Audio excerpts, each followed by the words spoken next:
Bismillah ar-Rahman ar-Rahim.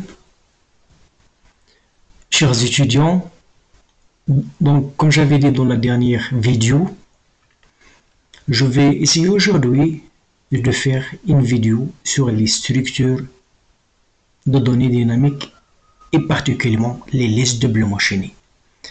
Donc le cours de structure de données aussi, c'est un cours de la filière MIP de la faculté des sciences et techniques Arachidia,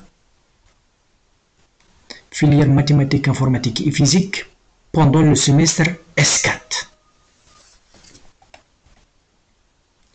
Donc les objectifs visés dans ce cours, il faut que l'étudiant maîtrise un petit peu les structures de données dynamiques de base pour définir une meilleure résolution d'un problème donné. Il doit savoir quel est le type de données, la structure de données adaptée pour résoudre un certain problème. Comme on va voir, donc il s'agit de connaître les structures de données élémentaires, à savoir les tableaux, les piles et les fils, ou même les listes chaînées, les listes doublement chaînées, simplement chaînées. Donc les piles et les fils, ce sont des applications des listes chaînées, bien sûr, ou les arbres et même les graphes. Donc pourquoi le terme dynamique? Parce que toujours donc l'allocation se fait d'une façon dynamique. On utilise généralement les pointeurs. Vous allez me dire, mais qu'est-ce qu'un pointeur? Vous devez le savoir. Un pointeur, c'est une variable dans laquelle on met l'adresse d'une autre variable. Une variable, généralement, elle peut contenir soit une valeur, soit une adresse. S'il contient une valeur, c'est une variable ordinaire. Si c'est une variable qui contient l'adresse d'une autre variable, c'est ce qu'on appelle un pointeur qui pointe sur cette zone mémoire, sur cette variable. Donc, vous devez savoir la différence entre les tableaux statiques et les tableaux dynamiques. Qu'est-ce qu'un tableau statique? Un tableau statique n'est qu'un tableau pour lequel la taille est une constante et fixe dès la compilation. Le compilateur doit savoir combien d'éléments, combien de la mémoire il doit réserver pour ce tableau. Ce type de tableau rencontre généralement deux types de problèmes.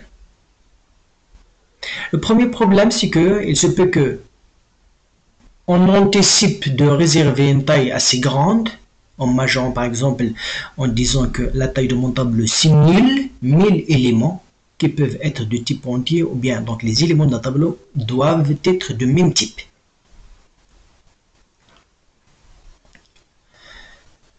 Et donc, si on n'utilise que 10 éléments de cette taille réservée, donc le compilateur réserve 1000 places et on utilise 10 places.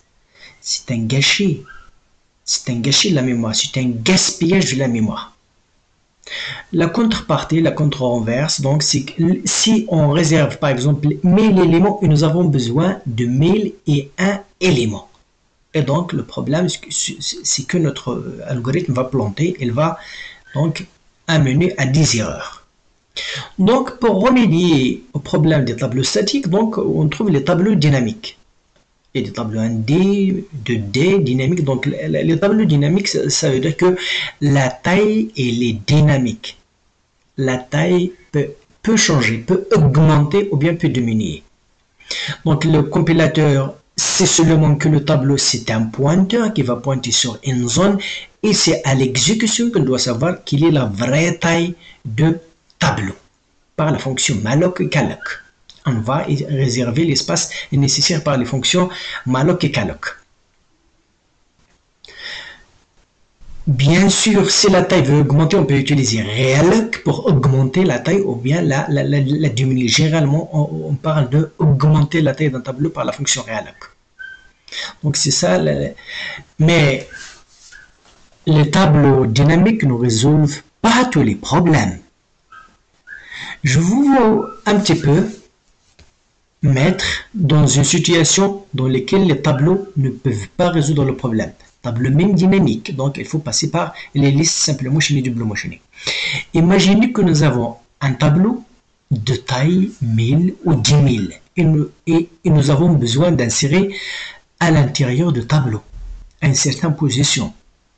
Insérer à une certaine position revient, si la taille le permet, à décaler les éléments qui sont à droite de cet élément. Faire ce décalage n'est pas trivial, n'est pas facile. Soit qu'on va un petit peu allouer un nouveau tableau et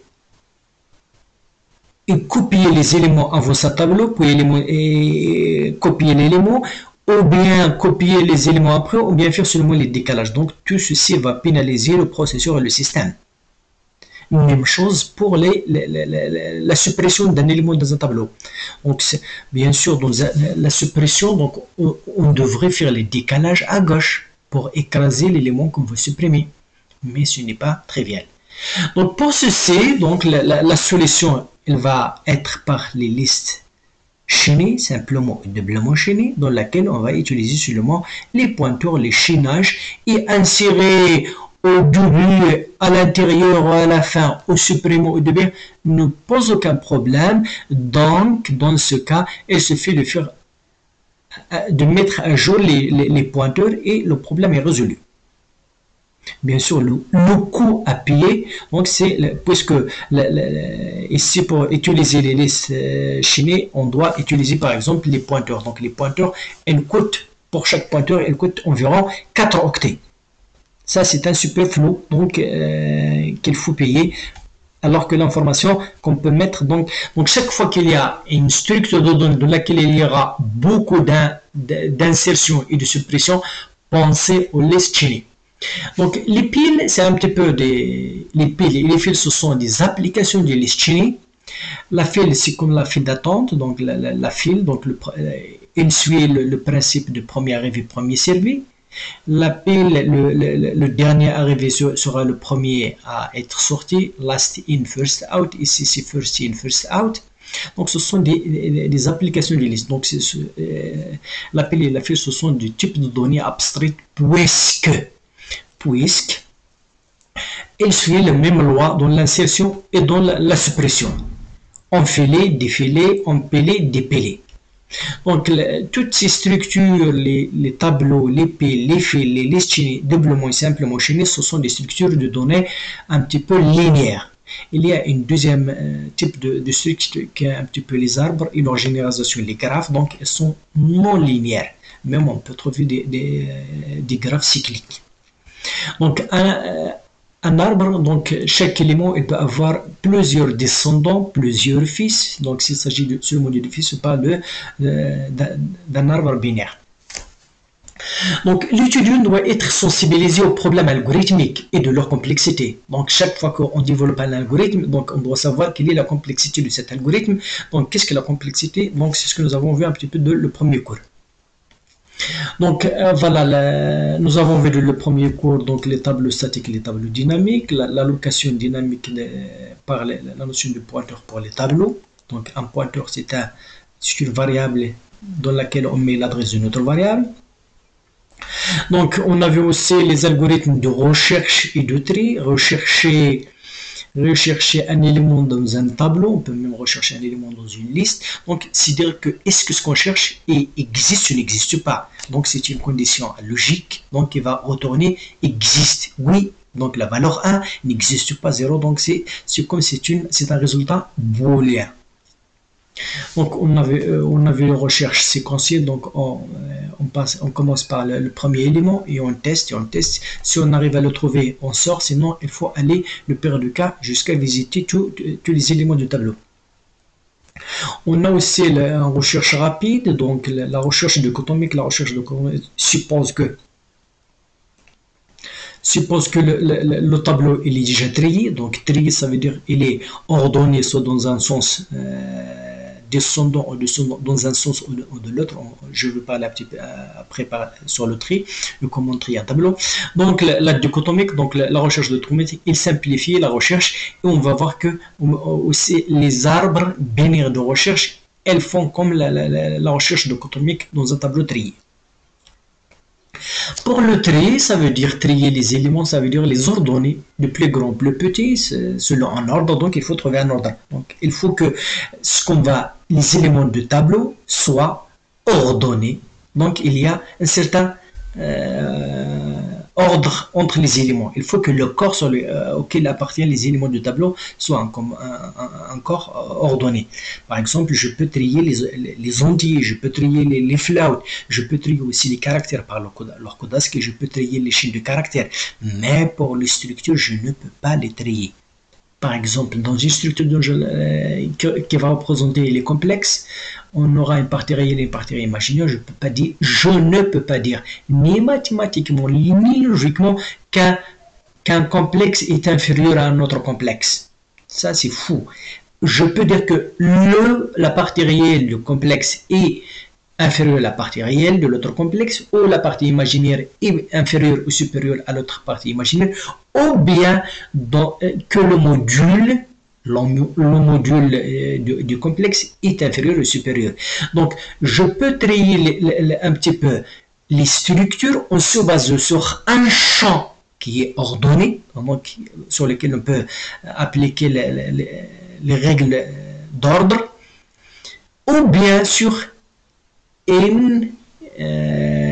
un champ, ou bien sûr une composante qu'on peut calculer à partir des champs de la structure. Par exemple, je peux calculer donc l'amplitude ou bien le module d'un complexe à partir de sa partie réelle et de sa partie imaginaire. Et donc, je peux trier les complexes par leur amplitude. Donc, la complexité algorithmique, donc, comme on va voir, et dans chaque problème de codage, où il y a l'algorithmique, donc le problème qui se pose, c'est combien ça coûte en termes de complexité algorithmique, combien d'instructions, de multiplication et d'addition d'accès à la mémoire que notre algorithme fait pour résoudre le problème. Un algorithme, donc, c'est un ensemble d'instructions ordonnées pour résoudre un certain problème informatique. Donc, c'est un algorithme. Khwarizmite. Donc, la complexité, donc, il faut que l'étudiant sait quel est l'algorithme le plus simple qui épuise peu de les ressources de la machine.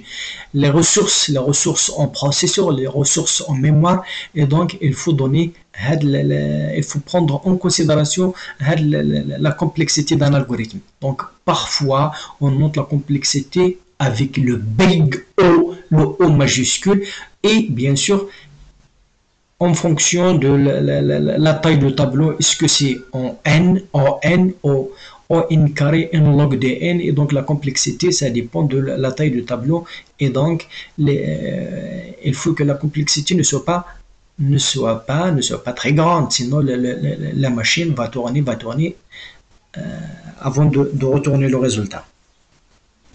Parfois, on ne peut pas exactement calculer la complexité, mais parfois on nous demande de calculer la complexité, mais si on n'arrive pas, on peut approximer la complexité par ce qu'on appelle le temps du calcul. Combien la machine fait pour rendre le résultat voulu. C'est le temps du calcul.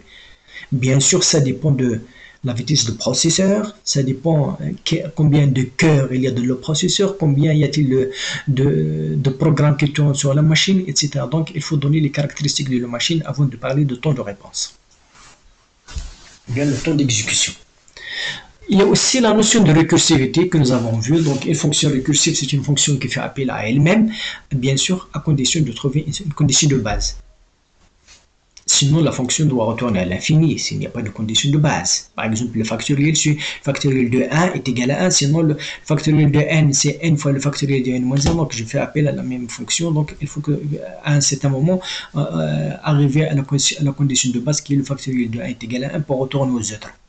Donc, dans la deuxième partie, donc, nous avons vu donc, un gros morceau, un gros lot sur les fichiers, la gestion des fichiers.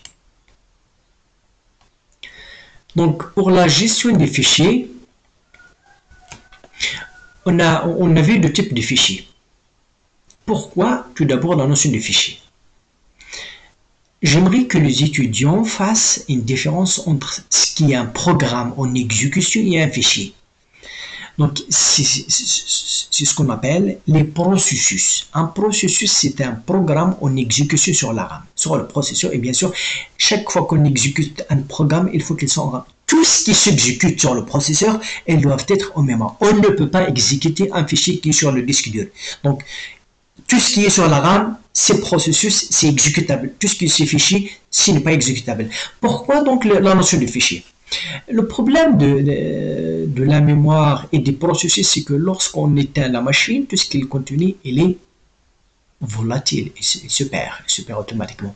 Donc pour un petit peu sauvegarder l'information d'une façon persistante, d'une façon permanente, on est obligé de mettre ça dans la mémoire de masse, tels que les disques durs, tels que les clés USB, le CD-ROM, le DVD, la bande magnétique, etc. Donc un fichier, si je veux définir un fichier c'est une collection de données nommées. Ça veut dire nommées, ils ont un nom qu'on va sauvegarder sur une mémoire de masse sous forme de bloc. On sait maintenant que le disque il est un petit peu divisé en plateaux. Chaque plateau il est divisé en pistes. Chaque piste il est divisé en secteurs. Chaque secteur c'est un ensemble de blocs, etc. Donc on affecte les blocs au fichier pour qu'elles soient, etc. Donc nous avons vu un petit peu deux types de fichiers, les fichiers texte et les fichiers binaires. Un fichier texte, c'est un fichier dans lequel on peut mettre, par exemple, du texte, les caractères, les floats, les int, etc. Donc, un fichier, donc, il a un nom sur le disque et il y a un descripteur dans le programme qui va faire la correspondance entre le programme et le fichier sur le disque. Donc, c'est un descripteur, c'est un pointeur sur la structure file. Donc, généralement, donc, pour le fichier texte, on ouvre un fichier par la fonction fopen. J'écris dans le fichier par ifprintf. Je peux lire à partir du fichier par la fonction fscanif. Et après, je ferme le fichier par la fonction ifclose. Lorsque j'ouvre le fichier, le parcours se fait séquentiel de début. Donc, le descripteur se met au début et de proche en proche. Donc, lorsque je lis, avant d'atteindre la fin du fichier, donc le descripteur se déplace. Pour les fichiers binaires, c'est une collection de blocs de même taille, d'objets de même taille. Par exemple, des structures, donc les structures qui ont la même taille. Donc, voilà. C'est une collection de données, de même type, des objets du même type. Et donc, je peux accéder au début, je peux même accéder à n'importe quelle position. On avait une fonction spéciale, fseek. Donc, j'ouvre le fichier qui va faire la correspondance entre le programme et le fichier sur le disque par la fonction fopen. Via le descripteur, donc ce que va retourner la fonction, c'est le descripteur sur le fichier. Si je veux écrire dans le fichier, j'utilise la fonction fwrite. Si je veux lire à partir du fichier, j'utilise la fonction fread. Et après, donc, si je veux me déplacer à une position, puisque je connais maintenant la taille de chaque élément, de chaque objet, donc size of cet objet, et je peux un petit peu faire des sauts spéciaux donc par la fonction fseek. Je peux me déplacer du début à une certaine position, je peux me déplacer à la fin, je peux me déplacer lorsque j'arrive à une certaine position, soit vers la fin, soit vers le début, mais il faut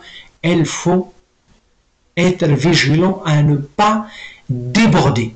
Si par exemple je suis au début et je saute à une taille qui dépasse la taille du fichier, donc voilà, je vais empiéter sur quelque chose qui n'appartient au fichier. Donc il faut faire attention.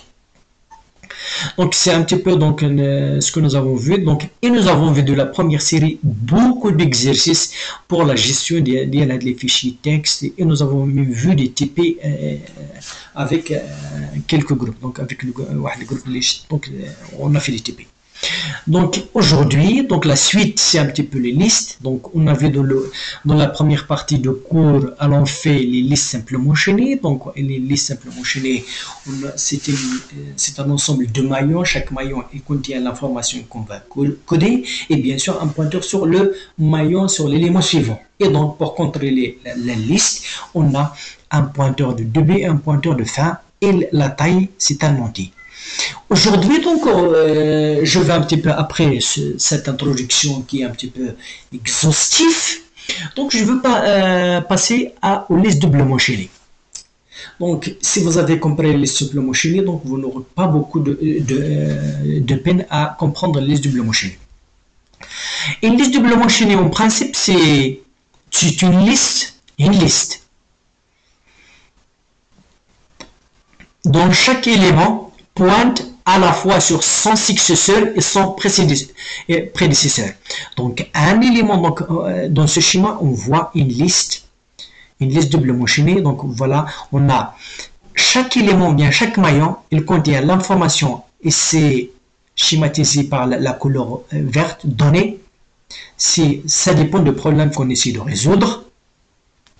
Et bien sûr, deux pointeurs. Un pointeur suivant qui va contenir l'adresse en rame de maillon suivant. Et le champ précédent qui va contenir en rame donc l'adresse de l'élément précédent. Comme vous le connaissez, les éléments d'une liste ils ne sont pas contigus. À l'inverse, les éléments d'un tableau sont consécutifs dans la rame, un après un.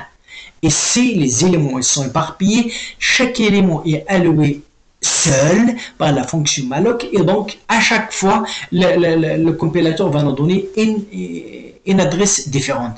Et bien sûr, mais par ce mécanisme, je sais où est le suivant dans la mémoire. Parce que j'ai l'adresse sur cette zone. Et je sais où il existe le précédent de la mémoire puisque j'ai cette adresse. Donc, un maillon va contenir trois champs. Information qui dépend du problème qu'on va essayer de résoudre. Et bien sûr, deux pointeurs qui pointent sur la même structure que celle qui les contient. Et bien sûr, pour notre liste, donc je vais mettre un champ début, c'est un pointeur sur le premier élément. Un pointeur fin qui pointe sur le dernier élément. Toujours, quoi qu'elle soit l'opération que je mets sur la liste, il faut que fin pointe sur le dernier et début pointe sur le... Et je vais ajouter un autre champ qui est la taille, c'est un entier qui va nous indiquer combien d'éléments j'ai dans ma liste. Dans ce cas, donc, cette figure, on a la taille c'est 3, donc ça c'est le début, ça c'est le suivant du début, et ça c'est le dernier, donc c'est le suivant du deuxième. Et bien sûr, comme vous le savez, le champ suivant du dernier c'est nul, et le champ précédent du début c'est nul. Donc ça c'est une condition, toujours il faut la vérifier.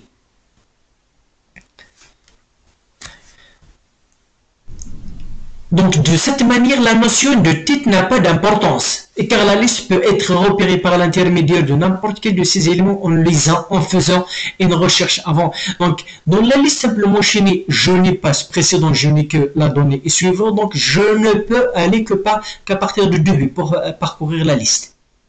Alors qu'ici, puisque j'ai suivant, je peux parcourir dans ce sens et je peux la parcourir dans l'autre sens en commençant par la fin en utilisant le pointeur précédent. On va voir ça dans l'affichage. Donc, dans l'affichage direct, je veux aller de son sens, j'utilise le champ suivant. Et pour l'affichage inverse, je peux utiliser le pointeur précédent, donc pour aller de ce sens. Donc, la liste doublement enchaînée, c'est une liste symétrique, puisque je peux aller à partir de ce sens ou à partir de ce sens, alors que la liste simplement enchaînée, c'est une liste asymétrique. Je ne peux aller que à partir du début jusqu'à la fin. Donc, dans notre configuration, on utilise le champ début, le champ fin et la taille, c'est un entier. Vous pouvez trouver dans des bouquins ou bien dans d'autres vidéos qu'il y a seulement celui qui va utiliser un petit peu le champ début de la liste, mais nous, pour pouvoir insérer au début et insérer à la fin facilement, on a opté pour cette modélisation. Donc maintenant, on va essayer de construire la matière première pour travailler. On doit construire la structure de la liste.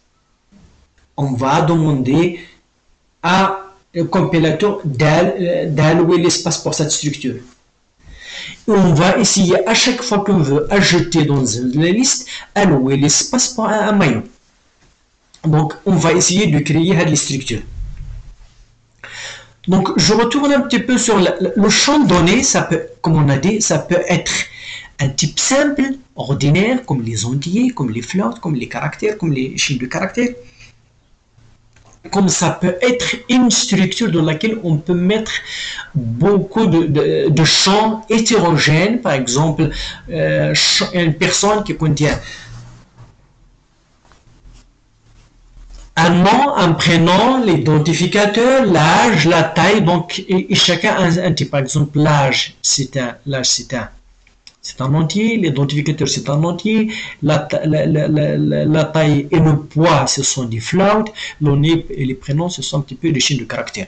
Et bien sûr, c'est d'une façon générale. Mais comme vous avez vu de la deuxième série, donc on a travaillé seulement avec un entier pour simplifier la tâche. Donc la structure, donc l'information qu'on va mettre, c'est donc la construction de prototype d'un élément de la liste doublement chaînée. Je vais commencer par l'information. L'information, c'est une structure dans laquelle j'ai mis nommé info. Il y a le champ 1 de type 1, champ 2 de type 2, jusqu'à champ 1 donc on a un champ et chacun a son type. Ça peut être des entiers, des floats, des caractères, des chaînes de caractères, etc. et des tableaux. Donc, n'oubliez jamais pas le point virgule à la fin de la structure. C'est comme en C++, donc à la fin de la classe, on met point virgule. Et donc, les champs, on va les mettre dans entre les accolades. En C++, donc, ça c'est un petit peu les champs donnés. Donc en C++, en plus de champs, on utilise les fonctions, bien les méthodes. Donc en C, on utilise seulement les structs, donc les structures, c'est un petit peu les champs, etc. Donc dans les champs, on peut même mettre des pointeurs, mais il faut à chaque fois, il faut faire l'allocation. Donc pour ne pas, donc si j'ai besoin de déclarer une variable de type struct enfant, je dois utiliser struct enfant, par exemple V1. Pour éviter cette écriture un petit peu lourde, donc je redéfinis donc la structure info par info pour utiliser seulement cette alias information. Donc type diff struct info information. Donc information, il y a la structure maintenant qui a les champs. Donc un maillon doublement chaîné, donc c'est une structure. Maillon underscore doublement chaîné, DC c'est pour doublement chaîné, il va contenir les trois champs. Champ donné de type information, c'est celle que je viens de définir ici. C'est les informations qu'on traite, et bien sûr de pointeurs sur la même structure que celle qu'elle contient. Ça c'est la structure qu'elle contient, et donc c'est un pointeur sur la même structure, parce qu'on a dit que le champ suivant est le pointeur à la structure. C'est comme si la structure qu'il contient précède l'OSC et elle contient l'adresse de cette structure de la somme qu'il contient. Donc c'est pour cela que les deux il contient les adresses sur. Et bien sûr, pour ne pas utiliser à chaque fois struct maillon, je veux renommer struct maillon bon par type diff pour utiliser seulement cet alias maillon DC avec un M grand majuscule. Et bien sûr, pour contrôler la liste, je vais utiliser trois champs, un pointeur sur le premier maillon, sur le maillon du début, enfin c'est un pointeur sur le dernier maillon, et la taille c'est une variable entière qui contient le nombre des éléments. Et donc n'oubliez jamais le point virgule de la structure. Donc pour ne pas utiliser struct list doublement chaîné, j'utilise un type diff pour seulement utiliser list doublement chaîné. Donc maintenant, donc je vais essayer d'allouer l'espace pour la structure et essayer d'effectuer quelques opérations sur la liste du Bloomberg, à savoir l'insertion, la suppression, la destruction, l'affichage, etc. Je peux même rechercher dans une liste du Bloomberg. Donc, on va essayer maintenant d'initialiser une liste du Bloomberg. Donc, vous allez voir que la première instruction, avant de faire quoi que ce soit, il faut créer la liste. Donc, ici, je déclare un pointeur sur une liste de Bloomberg. Ça, c'est la déclaration de l'objet. Ça, c'est un pointeur sur la liste de Bloomberg. Et donc, ici, je fais appel à une fonction. Le code de la fonction, vous allez voir. Donc, ça, j'affecte à cette variable ce que va retourner cette fonction. Qu'est-ce qu'il va retourner cette fonction? Cette fonction, il va retourner une liste de Bloomberg étoile. Donc, c'est pour cela que nous avons déclaré liste de Bloomberg, une liste LDC. Donc, voilà. La fonction, elle va essayer de créer d'un nouvel espace pour cette zone, puisqu'il s'agit d'un pointeur. Et bien sûr, initialiser les champs. Donc, voilà. Je déclare une variable LDC. Je peux seulement la déclarer M. Je peux pour ne pas me dire pourquoi j'utilise ici la même variable qui est ici. Ici, c'est une variable locale pour la fonction. Je peux utiliser ce que je veux. L'essentiel, c'est qu'il faut retourner head, ce que j'ai déclaré ici. Donc, LDC, donc je déclare et je fais la location. Donc, j'ai mis les deux instructions en une. Après la location, donc je fais le test. Est-ce que la zone allouée est nulle ou pas? S'il est égal à nul, ça veut dire que la réservation, l'allocation de la mémoire n'est pas réussie et donc il faut sortir. Donc exit-1 pour sortir du programme. Sinon, si l'allocation est bien réussie, donc voilà, LDC maintenant, elle pointe sur une zone valide. Il faut que j'initialise les champs. Puisque je viens de créer la liste ne contient rien. Il faut que je mette dans le champ début nul, dans le champ fin nul et dans la taille 0. Et il faut que la taille soit cohérente. Chaque fois que j'ajoute, il faut que la taille soit un petit peu mise à jour, les champs début et fin mise à jour, etc. Si je fais la suppression, la taille doit être décrémentée, les champs doivent être mis à jour si nécessaire. À chaque fois, il faut que la liste contient donc soit un petit peu valide et uniforme. Donc maintenant, après avoir créé la liste, je veux maintenant essayer de faire les opérations d'insertion à la liste. L'insertion, donc il se peut que la liste elle est encore vide, je viens de la créer, je peux ajouter dans une liste et dans ce cas on parle de l'ajout ou bien l'insertion d'une liste vide. Si ma liste contient déjà des éléments, je veux ajouter d'autres, donc je parle de l'insertion dans une liste non vide. Je peux insérer au début dans une liste non vide, je peux ajouter à la fin dans une liste non vide. Ajouter au début, ça veut dire l'élément que je vais ajouter, elle doit être le début. Le début doit pointer sur ce que je viens d'ajouter. Si j'ajoute à la fin, donc le pointeur fin doit obligatoirement pointer sur ce dernier élément. Je peux ajouter aussi après une position et avant une position. Mais avant de faire des insertions, il faut que je prépare la fonction qui va essayer d'allouer l'espace pour le maillon et initialiser le champ de ce maillon. Donc la fonction maillon, donc M c'est un maillon sur doublement enchaîné, donc c'est un pointeur, déclaration d'un objet pointeur sur un maillon doublement enchaîné. Donc chaque fois que je vais ajouter, il faut que je fasse appel à cette fonction M est égal créer qui va essayer un petit peu recevoir l'adresse de la zone allouée et initialisée sur le prototype de la fonction. Et donc c'est normalement ce n'est pas le prototype, c'est un petit peu l'appel à la fonction. Pour la définition de la fonction, donc je vais la mettre entre les accolades. Je déclare une variable locale M, c'est un pointeur sur une structure maillon doublement enchaîné. Je fais l'allocation par la fonction malloc en utilisant bien sûr le nombre d'octets donc donné par la fonction sizeOf. Et donc c'est un pointeur sur cette zone de ce type. Si M est égal à nul, ça veut dire que la mémoire elle est pleine, il n'y a pas d'espace à réserver, il faut que je sorte, sinon j'initialise tous les champs par 0 et le champ suivant par nul, les champs donnés par nul, je peux mettre, donc puisqu'on a vu qu'il y a plusieurs champs, donc j'ai initialisé chaque champ à 0. S'il s'agit des entiers, je peux utiliser 0. S'il s'agit des floats, je peux utiliser par exemple 0.0. S'il s'agit d'une chaîne de caractères, je peux l'initialiser par exemple par une chaîne de caractères vide, je mets seulement les doubles cotes et rien dedans. S'il s'agit des caractères, je peux mettre les simples cotes et je mets rien dedans, etc. Donc je peux initialiser tout le champ qu'il y a, donc les champs donnés de mon élément ici.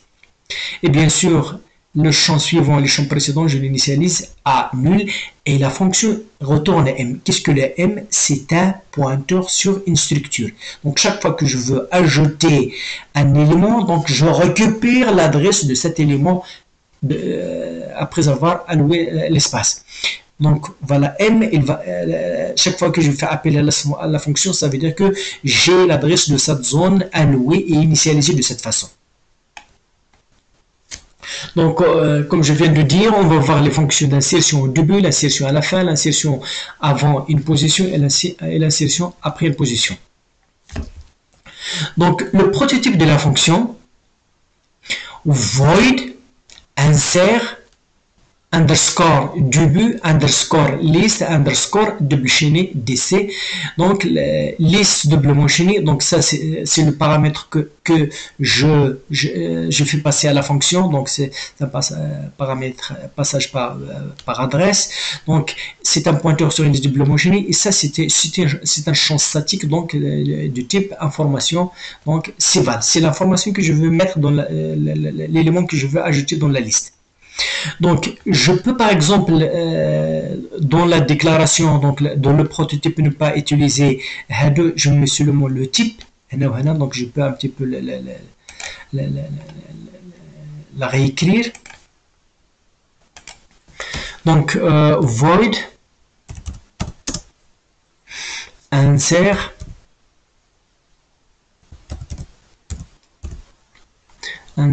début. Début liste doublement chaîné liste doublement chaîné étoile virgule information.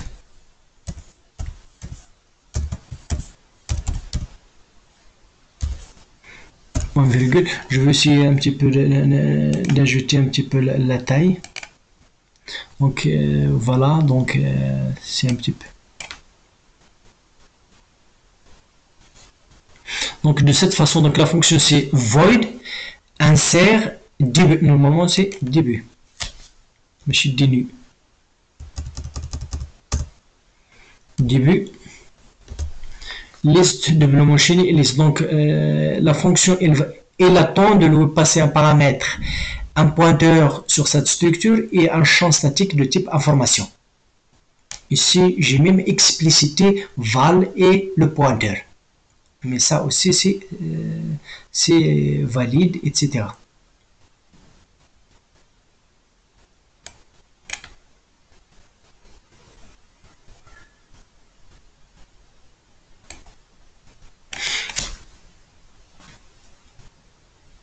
Donc, vous voyez que le nom, c'est, je mets les underscores, je ne peux pas mettre les espaces, je ne peux pas mettre plus ni moins, donc c'est un identificateur, c'est un nom de la fonction, il faut qu'il soit un nom valide. Donc, le code de la fonction, donc voilà, je communique à ma fonction deux paramètres, un pointeur sur la liste et un champ statique val de type information, et la fonction ne va retourner rien, void. Le code de la fonction c'est ça. Je déclare un pointeur sur un maillon doublement chaîné. Je fais appel à la fonction créer qui va essayer de réserver l'espace et initialiser les trois champs données suivants et précédents, et je mets dans le champ donné le paramètre passé par la fonction. Et je mets dans M suivant LDC début. Ça, Si la liste est vide, celui-là c'est nul. Donc M suivant, ça sera nul. Elle était nulle, elle reste nulle. Si LDC2B n'est pas égal à nul, il faut que je mette que le précédent du 2B est égal à M. Je vais revenir un petit peu les infigures pour vous expliquer. Et LDC de B est égal à M, c'est bien sûr, c'est la taille est égale à 0, ça veut dire il faut aussi que la fin pointe sur l'élément, puisque si la taille est égale à 0, ça veut dire ce que j'insère de B, c'est la fin, c'est un seul élément, puisque la liste elle était vide. Donc je veux revenir un petit peu le schéma de ma liste. Donc il faut que je remonte un petit peu vers le schéma de la liste pour un petit peu donc ici je veux essayer un petit peu d'ajouter au début. Donc je veux demander à la fonction mCreate de créer un élément. Il va me rendre un petit peu la zone mémoire. Donc la fonction créer élément, il va me rendre l'adresse de cet élément dans laquelle on aura champ précédent, le champ donné et le champ est nul, ça c'est nul, ça c'est nul et ça c'est des zéros. Donc j'ai mis la valeur val ici, il faut que je mets ici un petit peu, ceci il doit pointer sur cet élément, donc le M suivant c'est L début, le précédent, le L début précédent, elle doit pointer avant est égal à nul, maintenant elle doit pointer vers M. D'accord? Donc voilà.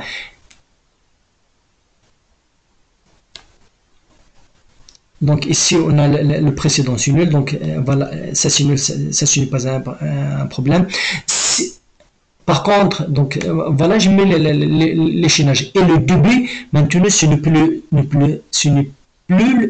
plus celui-là. C'est celui-là qui va être maintenant le début. D'accord? Donc je vais revenir un petit peu ma fonction. Elle est hier. Donc je mets le champ M suivant est égal, etc. Donc c'est L de B n'est pas égal à fin, il faut que je mette que L dc de B, le précédent, l'ancien de B c'est M, et maintenant le nouveau de B c'est M. Si la taille est égale à 0, donc après il faut que je mette à jour la taille de la liste du double enchaîné. Pour l'insertion à la fin, c'est un petit peu si vous avez compris de quoi s'agit-il, donc ce n'est pas difficile de comprendre cette fonction, donc il faut que j'ajoute après le dernier. Donc je déclare un maillon, donc doublement enchaîné, un pointeur, et je fais l'allocation par la fonction créer élément. Il va créer la structure. Je mets dans le champ donné val et M précédent est égal, le M précédent est égal à LDC fin. Il se peut qu'elle soit nulle ou pas nulle. Si LDC fin n'est pas égal à 1, LDC fin suivant est égal à M, et LDC fin est égal à M, etc. Donc, comme on a vu pour l'insertion, donc je peux un petit peu revenir ici et dire un petit peu. Donc, je veux maintenant essayer de créer un maillon ici. Donc un maillon, donc elle a la taille l'adresse de M, voilà les trois champs précédents, etc. Donc il faut que je mette que le précédent de M, elle doit être L fin. Donc il faut que je mette, donc elle pointe sur celui-là. Celui-là, sur le dernier, il va rester nul. Par contre, le suivant de la fin qui était nul, maintenant, il faut qu'il pointe sur cet élément. Bien sûr, si la taille est égale à 0, donc ce que j'ai ajouté, ça sera aussi le début. Donc, c'est etc. Et après avoir, donc vous voyez qu'on a mis à jour les champs.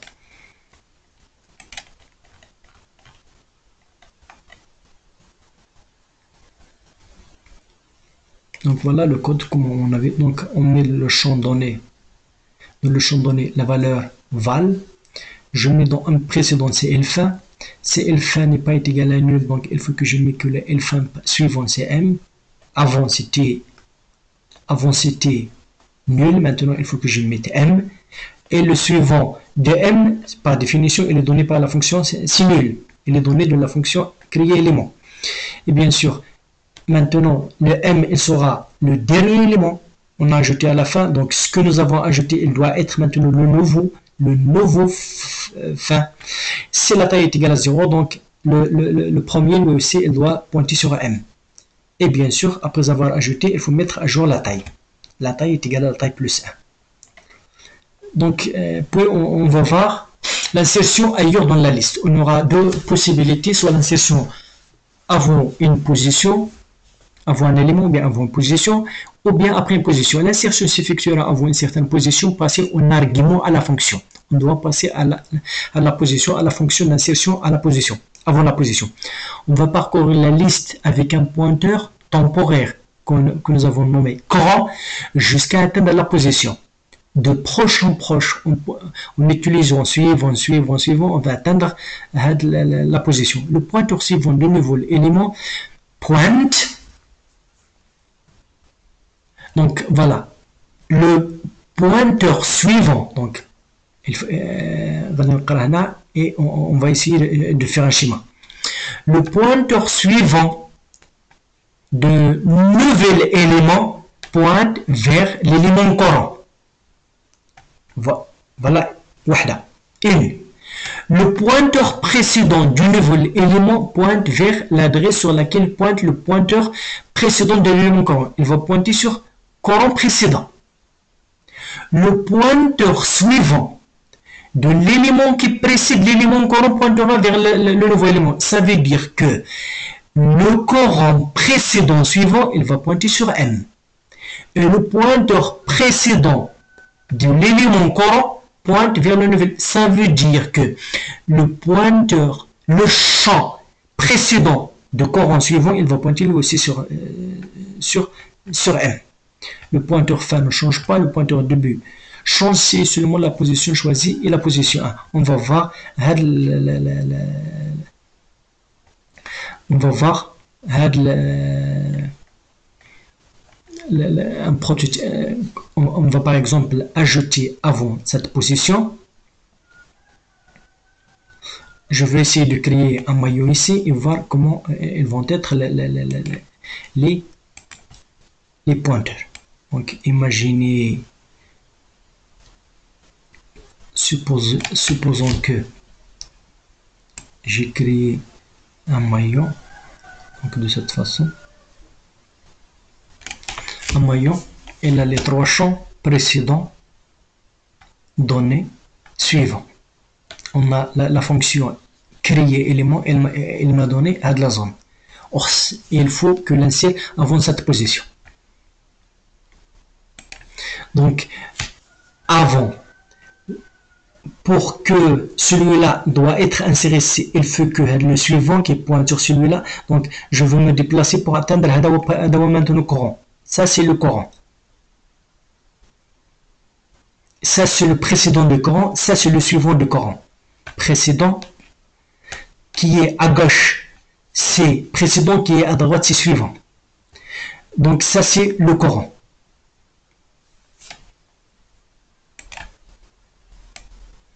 Courant. Ça, c'est un petit peu. C'est le courant.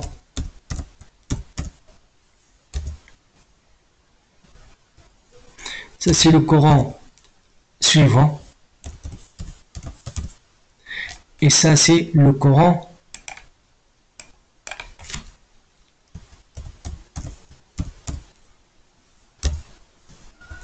précédent.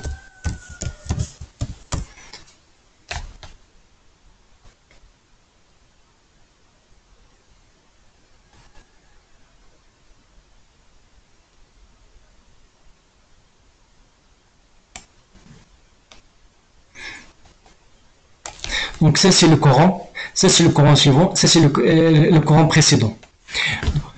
Donc, il faut que le champ précédent de M, de la zone allouée, de l'élément que je vais ajouter, elles doivent pointer sur Coran précédent. Ça, c'est Coran est égal, donc je vais mettre M précédent est égal à Coran précédent. Donc, il faut qu'elle pointe ici. Et M suivant, elle doit pointer ici, est égal à Coran. Donc, celui-là, le champ suivant, il va pointer sur celui-là. Le champ suivant, il va pointer sur celui-là. Précédent, il va pointer sur celui-là. Donc, les deux champs de M, je les mets à jour. Le champ suivant de Coran précédent, il doit pointer sur M. Je dois casser ce chaînage et le mettre ici. Donc, ça, c'est à éliminer. Ça aussi, donc, le précédent de Coran, ce n'est plus celui-là, c'est celui-là. Donc, je dois casser ce chaînage. Et il faut que je le mette que c'est ici.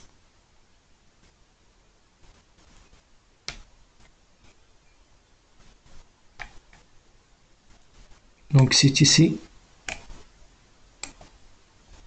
Et voilà, j'ai mis les 4 chaînages. 1, 2, 3 et 4. Donc, le début et la fin, ils n'ont pas changé, mais j'ai inséré à certaines positions. Donc, j'espère que vous avez un petit peu compris.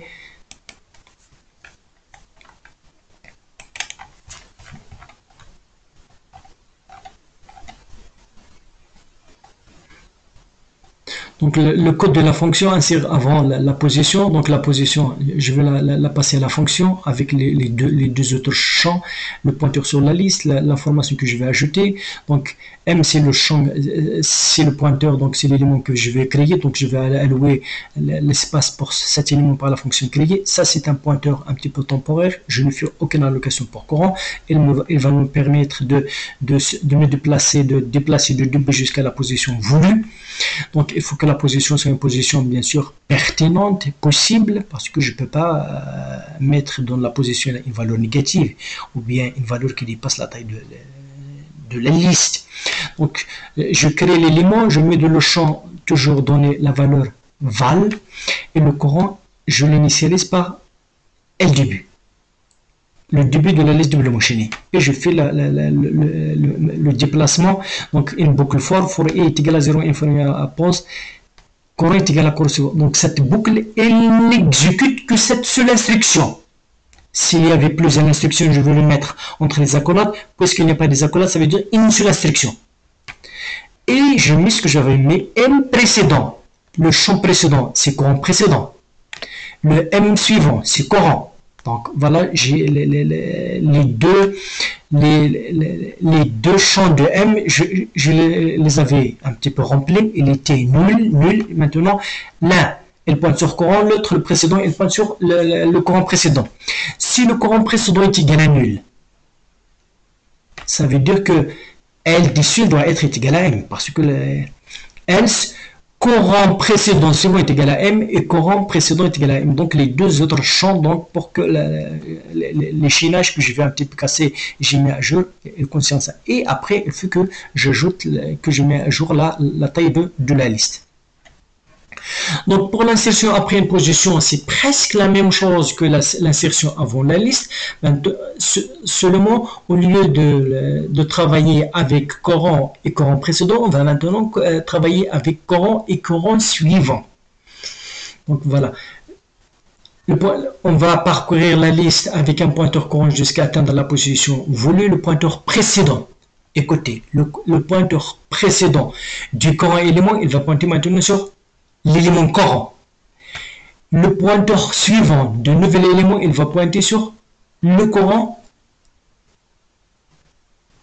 suivant. Sur le pointeur suivant de l'élément Coran. Ça veut dire le pointeur précédent de l'élément qui suit l'élément Coran, ça veut dire le Coran suivant, pointeur vers le nouveau élément. Le pointeur suivant de l'élément courant pointe vers donc tout ceci, je peux revenir le schéma et vous un petit peu expliquer de quoi s'agit-il. Et imaginez que je veux insérer après cette position. Donc je vais essayer un petit peu d'allouer l'espace pour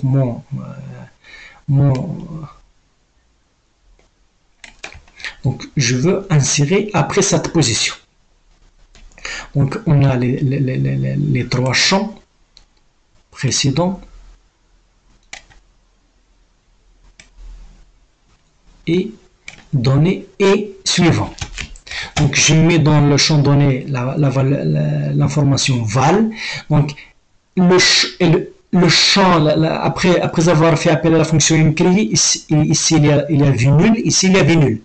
Elle fait maintenant que je remplis les champs. Le champ précédent de cet élément, il faut qu'il soit. Donc ça c'est courant, courant précédent, courant suivant. Il faut que le M précédent est égal à courant. Ça c'est le courant. Et le M suivant est égal à courant suivant. Ça c'est le courant suivant. Ça, on a mis les pointeurs de M. Le courant suivant est égal à M, lui aussi. Et le champ précédent de celui-là, il ne doit pas maintenant pointer vers le courant, il doit pointer vers le M. Le courant, ça c'est le courant suivant, son champ précédent est égal à M. Donc on va le voir dans le code.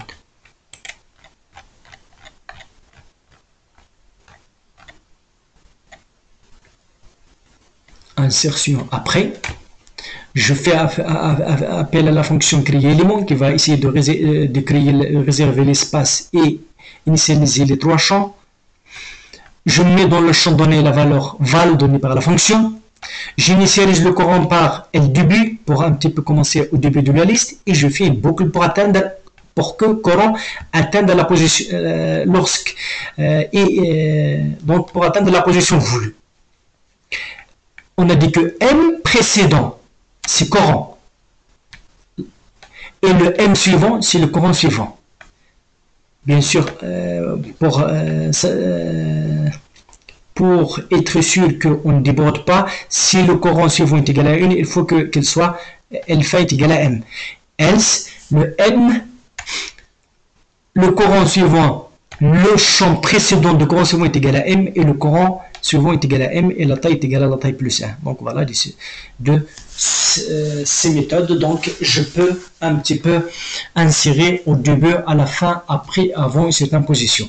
Maintenant, on va essayer de voir donc d'autres opérations, par exemple, supprimer un élément dans la liste doublement chaînée. On a dit que le problème des tableaux, c'est lorsqu'on va faire l'insertion ou bien la suppression. On va voir maintenant comment la suppression dans une liste. Voici l'algorithme de suppression d'un élément de la liste doublement chaînée. On va utiliser un pointeur temporaire pour sauvegarder l'adresse de l'élément à supprimer. Donc, puisqu'on dit temporaire, donc il n'y a aucune allocation de la mémoire. L'élément à supprimer peut se trouver dans n'importe quelle position dans la liste. Des positions valides, soit au début, soit à la fin, soit à l'intérieur de la liste. À une certaine position à l'intérieur de la liste.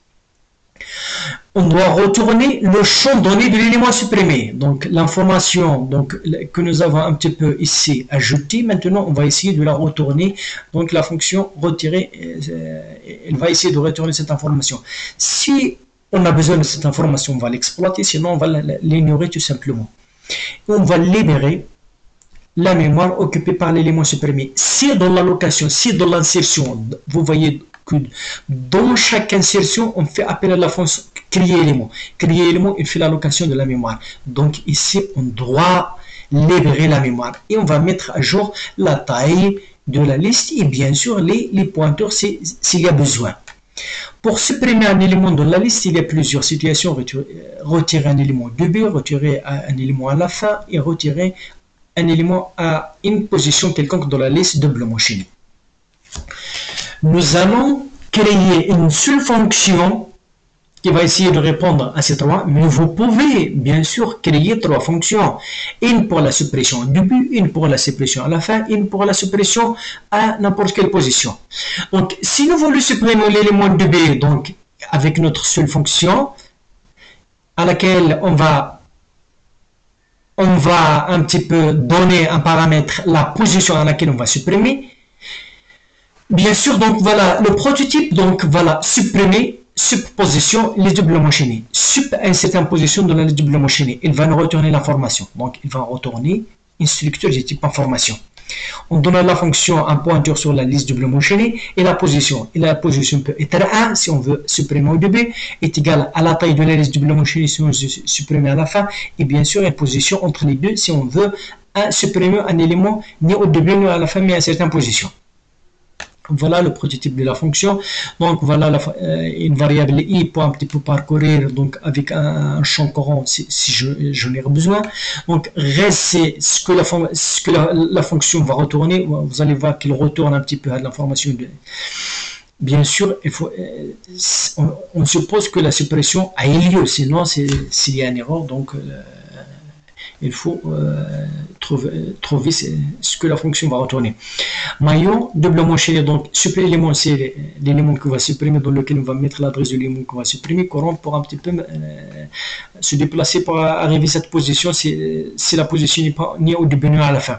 Si la taille est égale à 0, donc voilà, il n'y a rien à supprimer dans la liste. Si la position est égale à 1, donc on va mettre supplément, donc on va mettre dans le supplément un petit peu l'adresse du premier élément. Et bien sûr, on va mettre que si c'est ça le premier élément, on va mettre maintenant le deuxième élément sur le premier élément. LDB est égal à LDB suivant. Ça, c'est le deuxième élément. Il va un petit peu être maintenant le premier. Si LDB est égal à 0, ça veut dire que dans ce cas, qu'est-ce que cela veut dire? Veut dire que dans la taille de la liste, il n'y a qu'un seul élément. Donc, LDC, lui aussi va être égal à nul parce que j'ai supprimé l'unique élément. Je veux supprimer l'unique élément. Il faut que la taille, que la fin, lui aussi, il pointe sur nul. Else, LDC du but précédent est égal à nul. Pourquoi? Lorsque j'ai un petit, donc j'ai supprimé le premier dans lequel le champ précédent est égal à nul, le champ précédent de deuxième n'est pas égal à nul pour qu'il soit, pour que un petit peu respecter la condition de la liste doublement enchaînée, il faut que le champ précédent du premier élément, il faut qu'il soit nul. C'est pour cela que s'il n'est pas égal à nul, il faut que je mette précédent est égal à nul. Maintenant, si la position est égale à la taille, donc il faut que je supprime à la fin ce élément. Donc je veux récupérer la taille de fin et mettre que le fin maintenant, le L fin précédent suivant est égal à nul. Et mettre L fin est égal à l'élément précédent. Donc, j'ai mis dans son champ, s'il n'est pas égal à nul, son champ est égal à nul. Et donc, il faut maintenant que L fin, il pointe sur, ça c'est l'avant-dernier. Le dernier, je veux le supprimer, donc l'avant-dernier, il va être le nouveau fin. Sinon, je dois me propager pour atteindre la position et je mets que pour supprimer un élément, il faut que je court-circuite donc l'élément. Je vais revenir un petit peu le schéma de la liste doublement enchaînée dans laquelle, par exemple, si je veux supprimer celui-là, il faut que celui-là, il doit pointer sur celui-là. Et celui-là doit pointer sur celui-là. Et je veux faire un flux de celui-là. Donc voilà, c'est ce que j'ai mis un petit peu ici dans retirer à une certaine position. Donc voilà else. Donc après le courant précédent, le champ suivant de l'élément de précédent de courant est égal au courant suivant. Le champ précédent de suivant de courant est égal au courant précédent. Donc je court-circuiter l'élément courant de cette façon. Donc j'ai éliminé le champ courant, donc j'ai supprimé une certaine position. Et donc je récupère le champ donné de l'élément que je veux supprimer, donc et la fonction doit le retourner et je fais un free supplément et la taille est égale à la taille moins 1 puisque j'ai supprimé un élément à une certaine position. Donc après, on va voir un petit peu l'affichage. L'affichage, on a dit qu'il y a deux affichages, l'affichage direct et l'affichage inverse. Pour afficher la liste entière, il existe deux possibilités, l'affichage direct ou l'affichage inverse.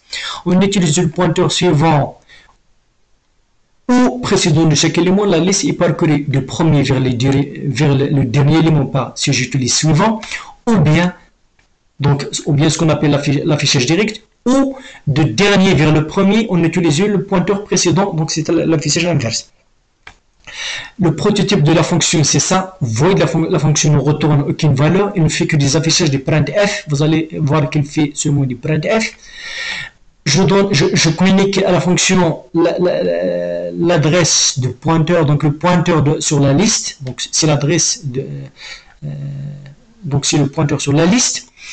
Et donc, j'utilise un pointeur courant pour commencer à partir du début. Si le courant n'est pas égal à nul, j'imprime à l'écran. Ça, ce sont des affichages. J'imprime à l'écran. Selon le format, s'il s'agit des entiers, j'utilise pourcentage 10, s'il s'agit des fleurs, j'utilise pourcentage F, s'il s'agit des caractères, pourcentage C, s'il s'agit des chiffres de caractères, je peux utiliser pourcentage S. Donc les champs 1, champ 2 jusqu'à champ N.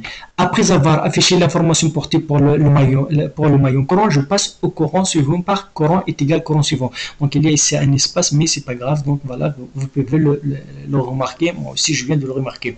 Donc ça, c'est l'affichage. Avec la fonction, le code de la fonction, c'est entre les deux accolades et il ne fait que du printf. L'essentiel ici, c'est le printf, il ne retourne rien. Donc pour la fonction, ça c'est l'affichage inverse. Donc ça c'est l'affichage courant, ça c'est l'affichage direct. Donc j'utilise courant est égal courant suivant. Donc pour l'affichage inverse, j'utilise courant est égal courant suivant. Mais ici vous voyez que je commence par L fin et si je commence par L début. Donc voilà. Après, il faut que je un petit peu détruire lorsque j'ai terminé de travailler avec une liste, il faut que je libère la mémoire. Pour libérer la mémoire, il faut détruire la structure. Détruire la structure revient à supprimer donc les éléments là parce que l'allocation est dynamique. Pour détruire la liste entière, on utilise par exemple la suppression à la position 1 de la liste tant que la taille est plus grande que 1. Donc, je vais faire appel à la fonction supplément. Donc, la fonction détruire liste. Donc, il va essayer d'écraser, de supprimer, de libérer l'espace occupé par tous les maillons. Seulement les maillons. Je dis les maillons. Donc, je donne à ma fonction le pointeur sur la liste du Bloomsbury. Et une boucle while la taille est supérieure ou est égale à 0, supprime à la position. Donc, si par exemple il y a 3, je supprime 1, il reste 2, la taille est égale à 2, je supprime 1, la taille est égale à 1, puis je supprime 1, la taille est égale à 0, donc lorsque la taille est égale à 0, donc cette boucle n'est plus juste, n'est plus vérifiée, je sors de la boucle et donc la liste, tous les éléments de la liste sont supprimés, mais la liste elle-même reste. Le pointeur, même si la liste est vide, le pointeur nul, il occupe la zone mémoire. Le pointeur début et fin et la taille, même si vous 0, il occupe toujours. Donc, à la sortie de la fonction, on doit récupérer la mémoire occupée par la liste elle-même. Donc, vous voyez que la première des choses à être allouée, c'est allouer l'espace pour la liste par créer liste. Et la dernière des choses à être supprimée, c'est free list, ça veut dire libérer l'espace occupé par. Si je supprime la liste et je veux essayer par faire l'insertion et la suppression, ce n'est pas possible. Donc, le premier à être créé, c'est le premier à être éliminé. Donc voilà, c'est un petit peu le cours, il est terminé, il a pris un petit peu plus d'une heure. Donc j'ai fait une introduction sur l'objectif du cours, sur ce que nous avons vu un petit peu en premier chapitre, puis j'ai fait un petit peu donc un rappel donc des éléments que nous avons vu un peu de la liste simplement enchaînée, et donc après j'ai mis l'accent sur les listes doublement enchaînées. Donc les listes doublement enchaînées, donc on a vu que chaque élément contient 3 champs, pour un petit peu résumer. Le champ information, il y a un champ de données qui dépend de la problématique qu'on essaie de traiter. Il peut être des entiers, il peut être des floats, il peut être des structures, il peut être des chaînes de caractères. Vous pouvez mettre ce que vous voulez et ça dépend de la problématique. Donc, après, je veux vous donner la résolution de certains problèmes que nous avons posés dans les examens et vous allez voir qu'à chaque fois, les champs, ça change. En plus de cette information, on a deux champs, le champ suivant qui pointe sur le maillon suivant de chaque élément et bien sûr le champ précédent qui pointe sur l'élément précédent de chaque élément. Et pour un petit peu contrôler la liste, on a utilisé trois champs. Champ début sur le premier élément, le champ fin sur le dernier élément et le champ taille qui est un entier qui contient un petit peu le nombre des éléments de la liste. Donc, j'espère que vous avez un petit peu compris de quoi s'agit-il. Je veux essayer aussi de faire dans le futur des vidéos sur les listes simples, sur les applications des listes simplement et de Blue Motion et surtout de la liste simplement machine, à savoir les piles et les fils. Si j'ai encore la possibilité, je vais faire une vidéo sur les arbres binaires de recherche. Et bien sûr, après, je peux aussi faire une vidéo sur le troisième TD qui concerne un petit peu les piles, les fils et les arbres.